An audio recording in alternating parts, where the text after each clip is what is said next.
All right, let me hit you with something proper mental. In Victorian Britain, like top hats and tea time Britain, they used to put little cloth covers on piano legs. Not joking. Piano. Legs. Because apparently seeing the curved leg of a wooden instrument might give blokes impure thoughts in it. But here's where it gets absolutely ridiculous. Those same Victorian gentlemen who were scandalized by furniture were also running the biggest prostitution industry in Europe. London had more brothels than Greg's has sausage rolls, mate. So they're clutching their pearls about piano legs during the day, then paying for sex at night. Absolute hypocrites. May I kiss you, my darling? Now fast forward to 2026, and you can Instagram and see more arse than a plumber's convention. Tinder, OnlyFans, Love Island, dating apps where you swipe on people like you're ordering a Nando's. We've gone from don't show your ankles to here's my bum, please validate me. So how the hell did Britain swing from one extreme to the other? Because it didn't happen slowly. It happened in violent, chaotic swings. Repression, explosion, panic, freedom, confusion, repeat. And the mad part, we're still making the same mistakes our great-great-grandparents made, just with better Wi-Fi. Stick around, yeah? Because once you see the pattern, modern British sex culture makes a lot more sense. Or at least you'll laugh at how ridiculous we've always been. 1700s Britain. Sex wasn't your business. Oh no, the church decided what was moral. The government enforced it. And your nosy neighbor, Mrs. Henderson, would report you if you looked at someone too long. Sex had one purpose: making babies. Pleasure, that's the devil talking. Desire, weakness. Women enjoying it, literally impossible. Doctors said women didn't even have sexual desire. Can you imagine? Sorry, love. Science says you can't enjoy this. Just lie there and think of England. And here's the proper mental bit.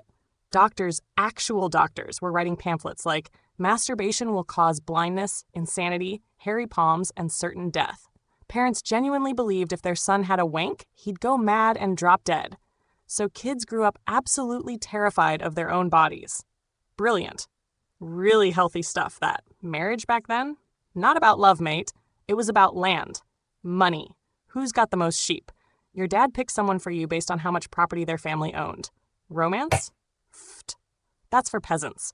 If you were a woman and got pregnant outside marriage, your life was over. Sent away in shame, disowned, branded a sinner. If you were a bloke who got a girl pregnant, you just left. Maybe moved to the next town. No consequences. The system wasn't about morality. It was about control. Control bodies, control families, control society, control wealth. Now hold on. Before you go, oh, those stupid Victorians, let me stop you. They weren't stupid. They were just as horny as we are. They just lived in a system that made them terrified of their own biology. Sound familiar? Because we still do this. Just differently. But we'll get to that. Late 1700s, early 1800s. Factories explode across Britain. People flood into cities for work. And suddenly, privacy vanishes. Entire families, mom, dad, 5 kids, gran, all sleeping in one room. You think you can have a private moment? Good luck with that, mate. So British sex culture splits into 2 faces. Public face, purity, restraint, morality, God-fearing citizens. Private face, prostitution, secret affairs, underground porn that make your eyes water.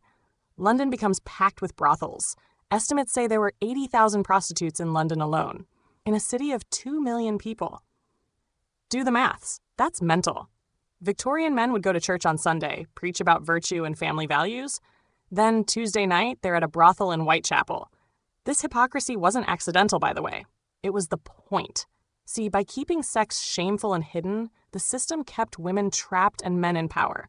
Women had no sex education. None. Pregnancy was a complete mystery. Girls got married not knowing how babies were made. Imagine that. Your wedding night and you've got no idea what's about to happen. I'm sorry. Diseases what? spread quietly because no one would talk about them. Silence wasn't ignorance. Silence was policy. And that silence, it screwed up generations of British people. This is the era everyone thinks of as proper Britain. Top hats, tea, politeness. And it was obsessed with sex, just absolutely terrified of admitting it. Women were told they had no sexual desire whatsoever.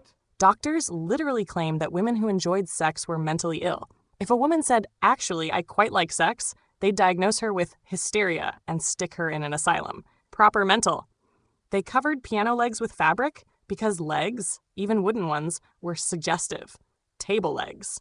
Chair legs. If it looked vaguely leg-shaped, cover it up. But here's the kicker.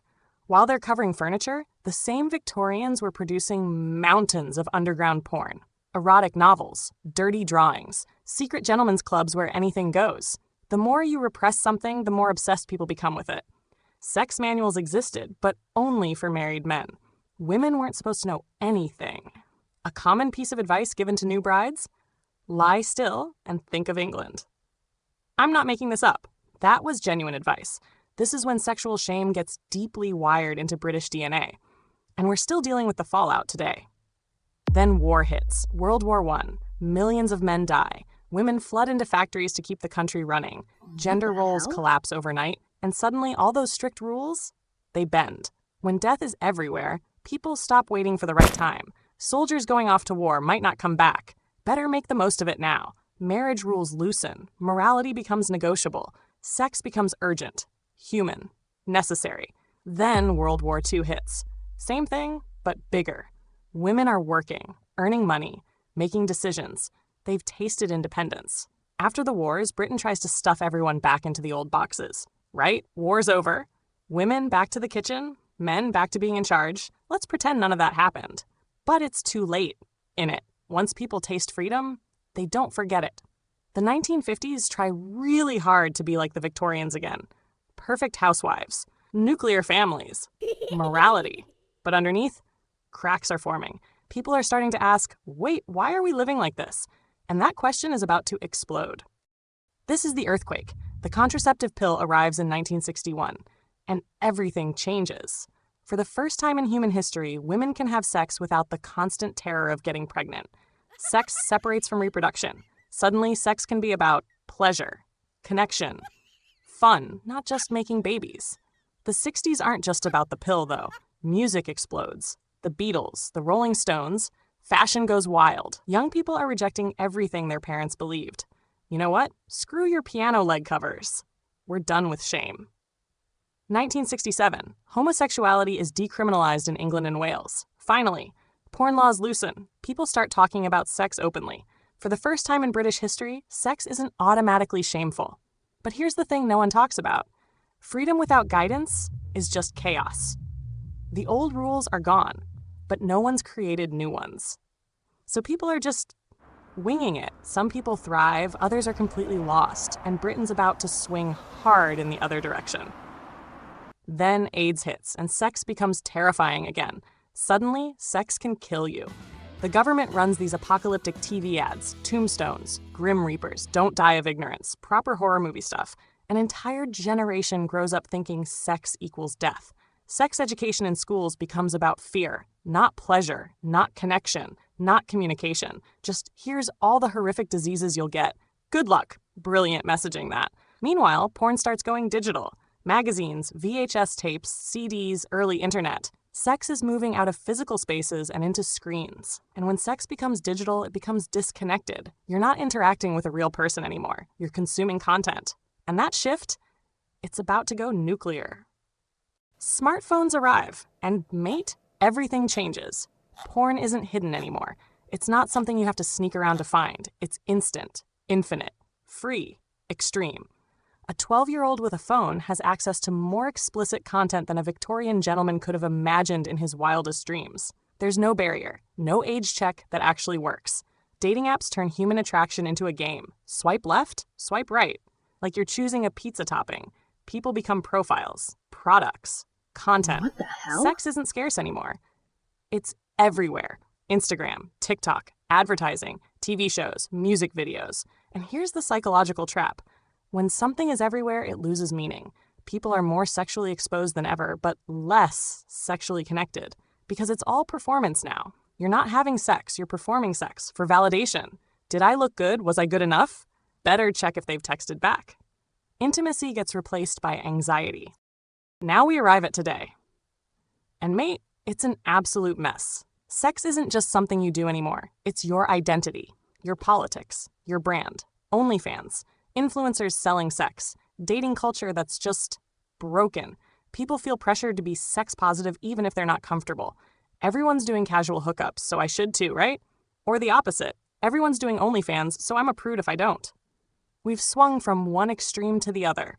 From sex is evil, never talk about it, to sex is everywhere, and if you're not constantly talking about it, you're repressed. Neither of these is healthy, by the way. And here's the cruel irony. We're more sexually liberated than ever. But people report feeling more confused, more anxious, and less connected than previous generations, because we never actually learned how to handle freedom.